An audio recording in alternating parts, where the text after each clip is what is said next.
Well, let's discuss a little bit about oral history. And oral history is just a great tool that's used by historians to illuminate personal stories, to illuminate different perspectives and multiple perspectives. And it's just generally a very interesting thing to do to interview historical actors. And those historical actors can be people who were tied into big deal events, or they can be actors who are part of the everyday life of a particular event. You can discuss and interview with people who are from particular ethnic backgrounds. Who are for I know that for many Native American scholars, oral history is a way of life, and is something that is used consistently. Veterans history, also military war history. These are all ways to use oral history, and oral history, like I said, can be utterly fascinating. So I encourage you to dabble in it, to see if it's something that fits with the topics that you enjoy. But for somebody like me, I actually have done oral history of my father's time in World War II. And my father has since passed, but I was able to get a great deal of information from him, and to learn about some very in-depth things about the war and about his reintegration into society, that I would not have necessarily been able to dig into as just a daughter.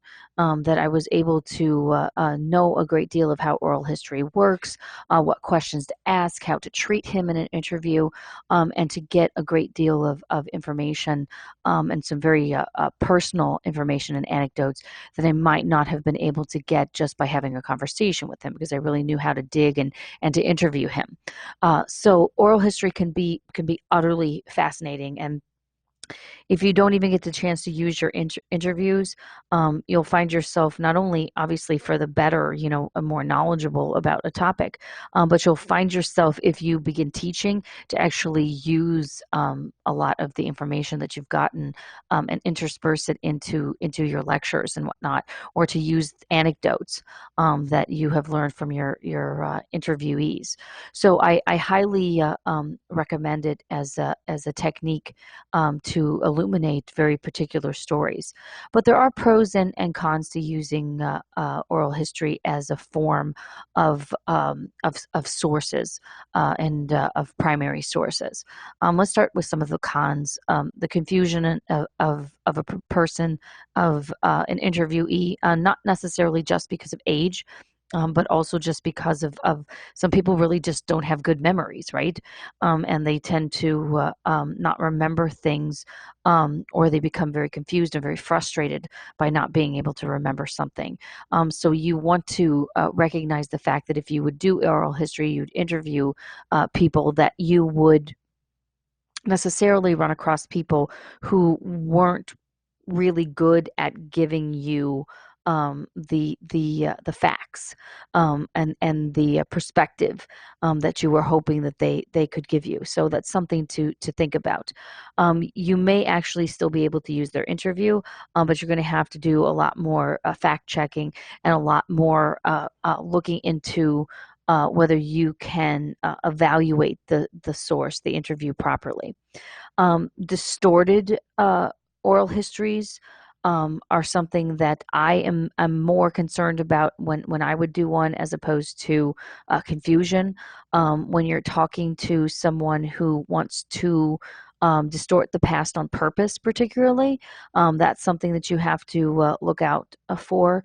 When I was originally writing my dissertation, my advisor wanted me to interview numerous veterans who would become politicians, and I refused to do it. And he wanted me to do it, and I was like, I don't want to do it. And he asked me why, and I said, because they're just going to tell me what they want me to hear. And he said, well, you can decipher that and you can analyze that. And I was like, I just think it's a big waste of time. And I'm not saying that you can't um, interview people who you think are distorting facts. You're going to be a historian. You're going to be somebody who can use your tools of analysis and look into bias and see what you can get out of an interview, even if somebody is purposefully manipulating it, right? But I don't necessarily tend to enjoy that, and particularly since I was supposed to be interviewing politicians, I was like, that's a lost cause, you know. So I was very hesitant to do it, and didn't end up doing it for my my oral histories, or before my dissertation. I did no oral histories actually. Um, but those are very specific issues that you can, as you're interviewing someone, you can figure out whether these things are happening, and you can decide whether or not you have to trash your interview, or you can still use some of the materials by, again, analyzing particularly bias. But the pros of oral history are immense. Like I said, different perspectives, learning different perspectives, particularly figuring out different perceptions of a particular event, right? Looking at, say, a group of 10 people who experienced, let's just say, the civil rights movement of the 1960s. Very different perceptions of what was going on dependent upon where people worked, whether they were grassroots level, whether they were in local governments or higher up in the federal government. There were all types of different perceptions, right? It depended upon whether an African American was of a lower income status or a higher income status, right? If they were middle class, there were different perceptions. So you can learn so much when you have a sample group of people, where you're saying, okay, this person, you know, their background, and say one is of a different religion than the other, right? And you can see the difference of, in a particular event, the exact same thing being perceived very differently by a human being, right? Multiple perspectives, again, having a group of people having different ethnicities and races that discuss and speak with you about a particular event, so that you'll see how they as well not only perceive things differently, but how their perspective actually allows them to see things differently, right? And then obviously different understandings of a particular event, why something happened, how something happened, but very particularly what the importance is of a particular event. So oral history is, you know, utterly like one of those investigative pieces that you can do as a historian, that you can really illuminate and uncover things that you would never find in the written source, right? Even in a diary, because you can't, the diary is not interactive, right? You can't ask questions of the person. You can't think of something while they're answering a question and you're analyzing what they're saying and you think of something new to ask them, right? You can't do that with the written source. You can't do that even with a video interview or a video journal. Doing the actual interview, sitting down with the person, actually being able to ask them questions or change your questions midstream, is really a phenomenal, they're very phenomenal tools to have when you're doing oral history. So let's delve in a little bit more deeply into what it means to have oral history interviews and how those interviews can be used.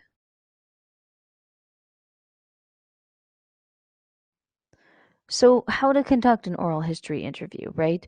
One of the things that I tell my students, because I have in my veterans history class, I have an option of doing an oral history with a veteran.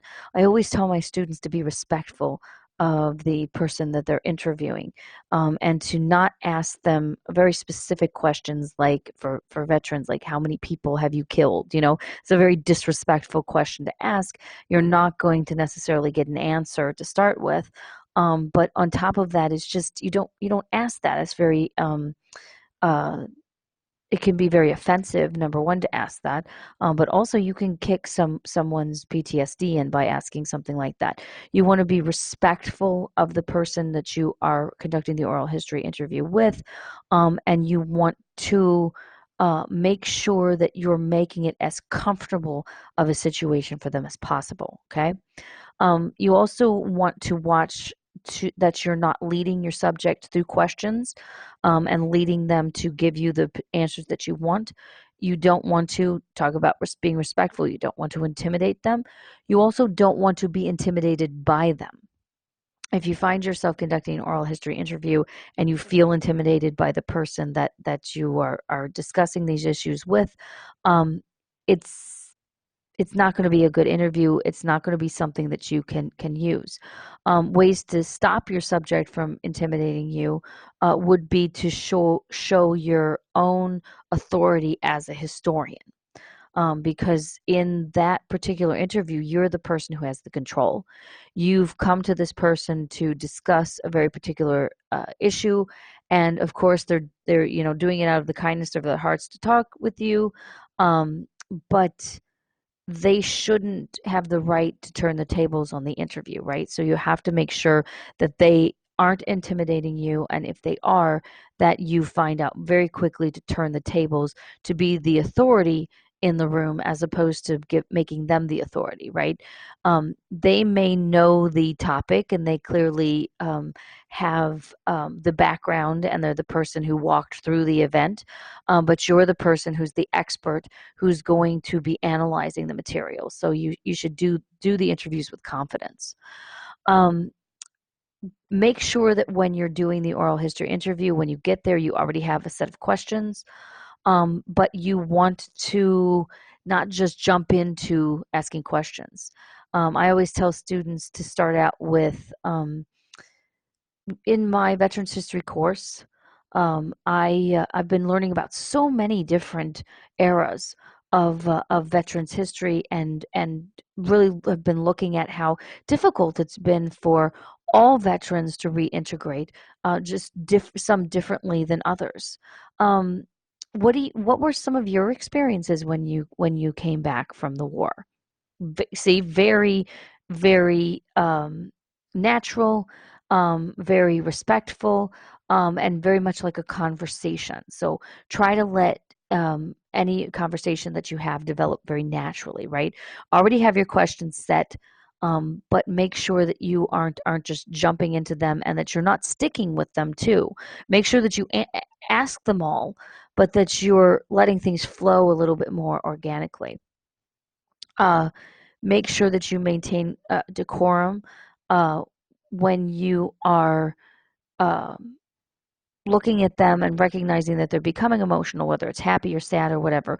Maintain your own personal decorum, but make sure that you know, or they know rather, that you are interested in the fact, and you are empathetic toward their emotions, right? Make sure that they know that you're human, right? And that you see them as human. Again, as I mentioned, be respectful. um, Make sure that your interviewee knows what you're doing your work for. You don't want to go in there and discuss something with someone. Say you'll be discussing politics, and they don't know that you're doing some sort of expose on conservatism, or you're doing some sort of expose on women's rights.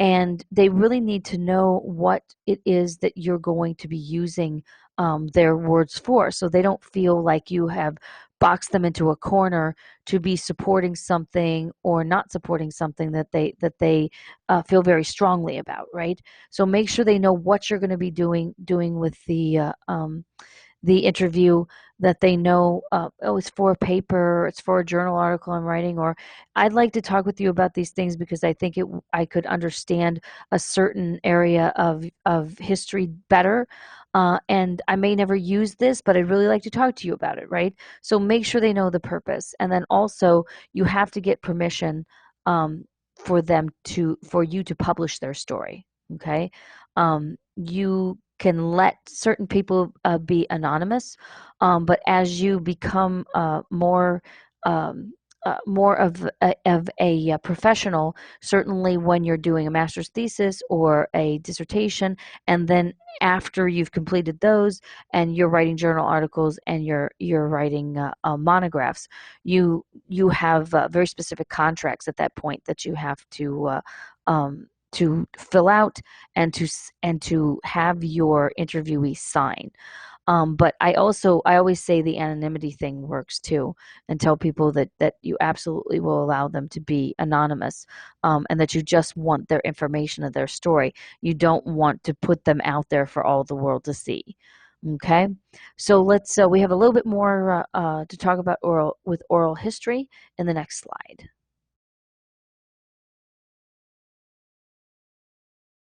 So here are some additional major concerns that you would have when you are conducting oral history interviews and then analyzing those oral history interviews to place them in your work. Um, you need to maintain your credibility in the situation. You need to maintain your detachment from the situation too. So I always say, watch out for emotions, your own personal emotions. Be hypercritical. When you're doing the oral history interviews, you don't have to be verbally critical. You can be hypercritical, thinking about it in your head and doing your analysis. You never want to throw any information away. You may not use all of the information from your interviews, but you want to make sure that you're not omitting things on purpose because it doesn't fit into a hypothesis or it doesn't isn't something that you find palatable, right? You don't get rid of information that way. You get rid of information by paring things down so that you can make a point, right? But you don't get rid of things because they don't fit what it is that you wanted to prove. Again, like I said before, you want to worry about issues of distortion, of failing memory, so not really having a good understanding of what happened in a particular event. But distortion also occurs when someone is purposely trying to distort the facts, making themselves look better, making themselves be a hero, whatever it is that they're trying to do. You don't allow them to distort things. You either call them on it in the moment respectfully, or you go home and you look at your notes and you say, I can't use this, I can't use that, I can't use this, and go back and forth and really analyze it based on your concerns about distortion. Always know that an oral history interviewee has an agenda. It may be a very simple agenda, which is to make sure that when a family member reads what the historian is writing about, that it doesn't make them look weak in the eyes of their family, or reveal some sort of a secret that they don't want revealed, right? So that's a very simplistic agenda. And then you have the agendas that change over time and sort of snowball too. And those are, like I said, about, when you're discussing things with politicians, or when you're discussing things with somebody who has a vested interest in the topic, and they want to distort things. They want to make sure that what it is that they want out there gets out there, so they have an agenda. Also be concerned about somebody who's trying to rehab their own personal image. This can happen. I remember with someone like William Westmoreland, who was one of the major leaders in the Vietnam War. You have to, like, when you're reading history, rather interviews with him, you have to recognize that he's trying to rehab his own image. He's also trying to rehab the image of anybody who fought in the Vietnam War, which is a valiant idea. But to do that just for yourself is probably not the best thing. And you really have to be concerned as to whether or not you're creating really good questions. And one, you want to make sure, again, like I mentioned, you don't want to lead people, so you don't want leading questions, but you also want to make sure that you're asking hard-hitting questions. You're asking good questions that are going to draw somebody out of their shell. You want to make sure that you aren't posing such poor questions that you're not going to get anything out of somebody, or that you're going to get something, but it's not what you want or what you needed, or again, you're not getting something because it's quite biased what somebody is projecting. But there are, again, many concerns to have when doing oral history, but you just have to be diligent about making sure that you don't fall into these traps. But again, as I mentioned, they're fantastic, and they are so illuminating, and they're also kind of fun to do if you're concerned about bias and things like that. They're kind of fun to do, to like peel away the onion layers of a person, right? And see what is real and what is not. So again, highly recommend you using this in your work. And if you have any other questions about it, please let me know.